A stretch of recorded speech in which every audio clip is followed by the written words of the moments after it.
You have a moral obligation as a parent to encourage your child to go out into the world, right? And to be whoever they can be. To be the best they can possibly be. And in doing that, you're encouraging them to pursue the good. You're sacrificing them to the good. You're not keeping them for yourself selfishly. You're telling them that they can go out and live their life and live it properly. And that's the parallel to the idea of the sacrifice of Isaac, as far as I can tell. You don't want for your son what it is that you want for him. You want for your son what would be best for him and for the world. And you let go in precise proportion to your desire to have that happen. You know, the great psychoanalyst, I think this is actually Freud's dictum, but I'm not certain of that. He said, the good mother fails, which is it's a brilliant observation, because when you have an infant, you do everything for the infant, because the infant can do nothing for him or herself. But as the infant matures and is increasingly capable of doing things for him or herself, then you pull back, right? You pull back, and every time the child develops the ability to do something, you allow them or encourage them to do it, and you don't interfere. You know, so if your child is struggling getting dressed, well, obviously there's some times that you help them, but mostly you let them learn so that they can know how to do it in the future. That's better for you, and it's certainly better for them. There's a rule if you're working with the elderly in an old age home, and the rule is something like, don't do anything for any of the guests, let's say, that they can do for themselves, because you compromise their independence. And so as a mother, you pull back and you let your child hit him or herself against the world, and you fail to protect them. But by failing to protect them, you encourage and ennoble them to the point where you're no longer necessary.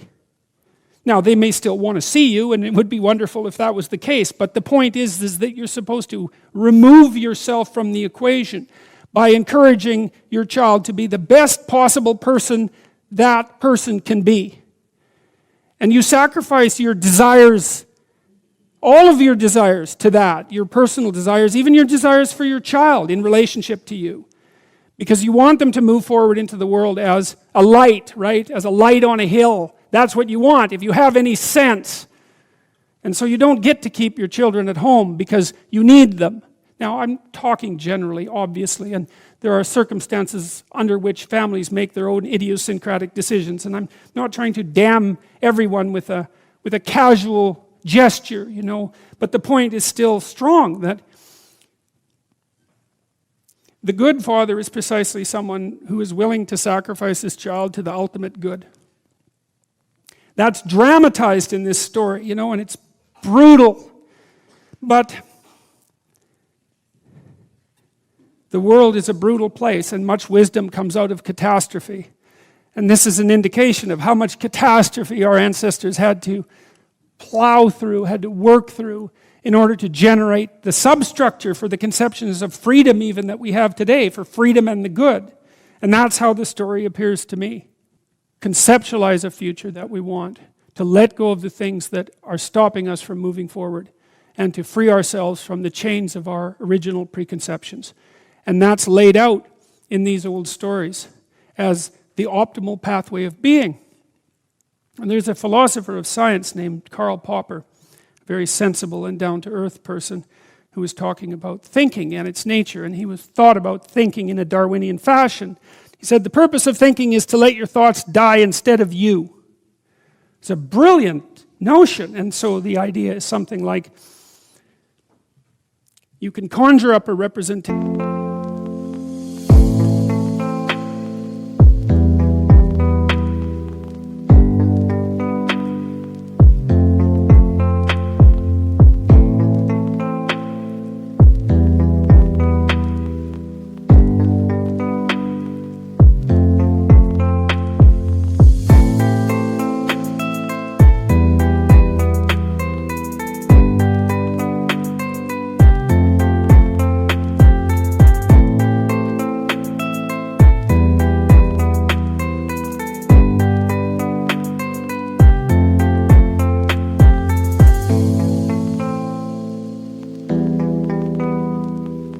of yourself. You can conjure up a variety of potential representations of yourself in the future. You can lay out how those future representations of yourself are likely to prevail or fail. You can cull the potential yous in the future that will fail, and then you can embody the ones that will succeed. You do that well simultaneously, conjuring up a representation of your current state and determining for yourself, because of your undue suffering, which elements of your pathetic being need to be given up so that you can move forward into that future. What is it that you're trying to do? Well, you're trying to improve the future. We believe that the future can be improved. We believe that it can be improved as a consequence of our sacrificial work.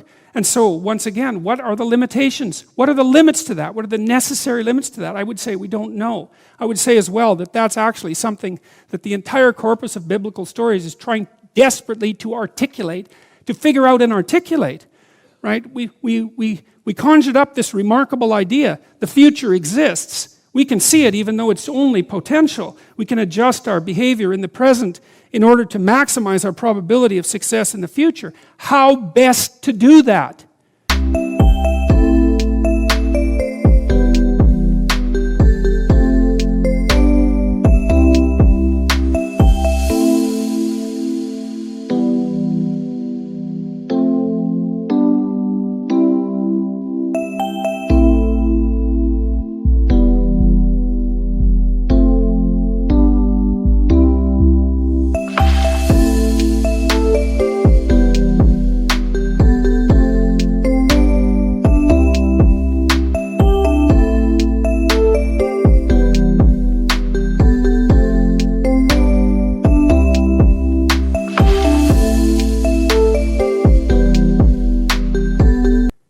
The idea is something like, don't hesitate to offer the ultimate sacrifice if you want the future to turn out ultimately well.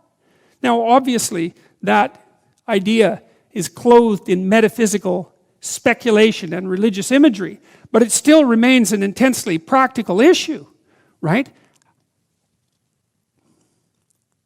What is it that you could contract for, let's say, if you were willing to give up everything about you that's weak and unworthy?